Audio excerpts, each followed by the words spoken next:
ये केस है बेंगलुरु का, जहां एक महीने पहले 21 सितंबर को यहां के एक इलाके में एक अजीब सी बदबू फैली हुई थी। ये बदबू यहां के एक फ्लैट से आ रही थी। इस फ्लैट में एक लड़की रहती थी, 29 साल की महालक्ष्मी। उसने ये फ्लैट रेंट पर लिया हुआ था और ये यहां अकेली रहती थी।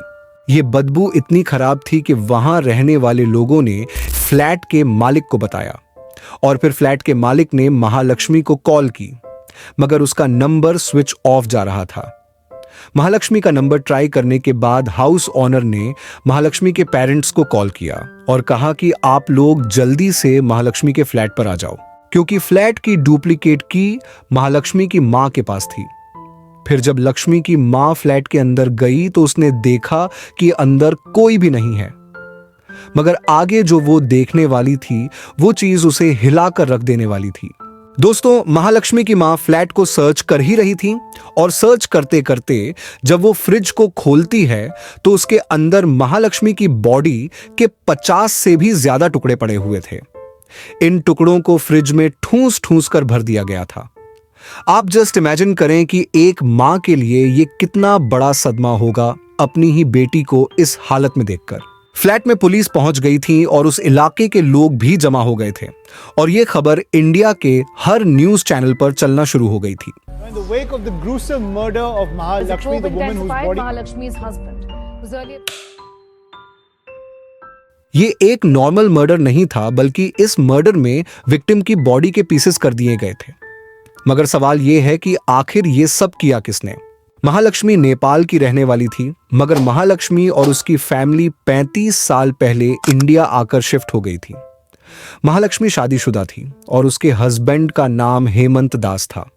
इनकी एक बेटी भी थी, लेकिन शादी के बाद इनके हर रोज झगड़े होते थे। ये झगड़े इतने बढ़ गए थे कि महालक्ष्मी अपना घर छोड़कर अलग हो गई।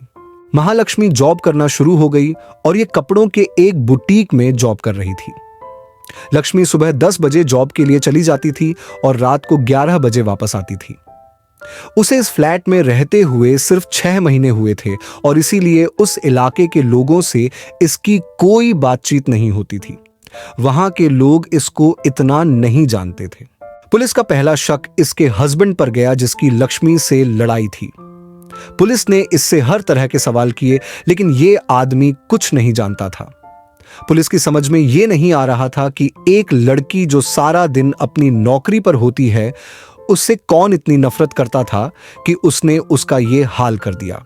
दोस्तों, पुलिस का अगला शक एक आदमी अशरफ पर गया। अशरफ उसी शहर में एक बार्बर था और इसकी महालक्ष्मी से दोस्ती थी। पुलिस ने इससे भी काफी सवाल किए, लेकिन इसने बताया कि ये काफी महीने पहले ही लक्ष्मी से कांटेक्ट खत्म कर चुका है और इसके कॉल रिकॉर्ड्स भी यही बता रहे थे और इसीलिए पुलिस ने इसको भी छोड़ दिया। और दूसरी तरफ ये केस काफी पॉपुलर हो गया था, इसीलिए पुलिस पर अब बहुत प्रेशर आ गया। यहां पुलिस को एक ऐसा सबूत मिला जिसने इस केस को एक नई डायरेक्शन दे दी।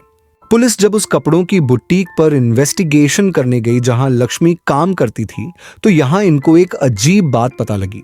महालक्ष्मी 1 सितंबर से अपनी जॉब पर नहीं गई थी, लेकिन अजीब बात यह थी कि इसी तारीख से ही इस बुटीक पर काम करने वाला एक और आदमी भी गायब था, जिसका नाम मुक्ति रंजन प्रताप था। यह बात काफी अजीब थी कि एक ही तारीख को इस बुटीक पर काम करने वाले 2 लोग गायब हो गए और उनमें से एक का मर्डर हो गया, यानी महालक्ष्मी का। पुलिस को अब तलाश थी मुक्ति रंजन की और यह केस शायद अब सॉल्व्ड होने वाला था। दोस्तों, महालक्ष्मी और मुक्ति रंजन की पहली मुलाकात 6 महीने पहले इसी बुटीक पर हुई थी। इनकी काम के दौरान ही दोस्ती हो गई और ये दोनों एक दूसरे को पसंद करने लगे। ये लोग एक दूसरे से शादी करना चाहते थे, लेकिन यहां एक अजीब बात थी। ये आदमी लक्ष्मी को महंगे गिफ्ट्स देता था और उसकी पैसों से हेल्प भी करता था, लेकिन लक्ष्मी का बिहेवियर इसके साथ अजीब होता गया। लक्ष्मी मुक्ति से तभी बात करती थी जब उसे पैसों की नीड होती थी। मुक्ति रंजन को लगने लगा कि लक्ष्मी उसको यूज कर रही है और उसके पैसों के लिए उससे शादी करना चाहती है। महालक्ष्मी इस पर शादी करने का प्रेशर बढ़ा रही थी, लेकिन यह आदमी बार बार उससे शादी करने को मना कर रहा था। और फिर 2 सितंबर का दिन आया। मुक्ति रंजन लक्ष्मी से मिलने उसके फ्लैट पर गया और फिर इनकी किसी बात पर लड़ाई हो गई। इसके बाद मुक्ति रंजन ने लक्ष्मी के सिर पर कोई भारी चीज दे मारी। महालक्ष्मी उसी समय मर चुकी थी।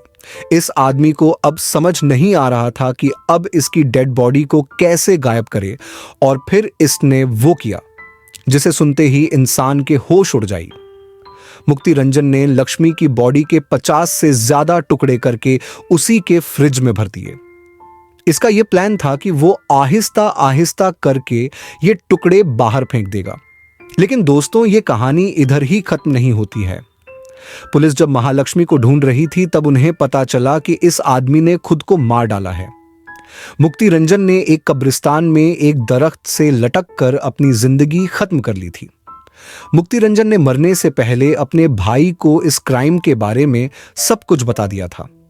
उसने यह भी बता दिया था कि अगर वो महालक्ष्मी को नहीं मारता तो वो उसे मार देती, क्योंकि उसे लग रहा था कि महालक्ष्मी उसे मारने का प्लान बना रही है। और यह केस सॉल्व हो चुका था।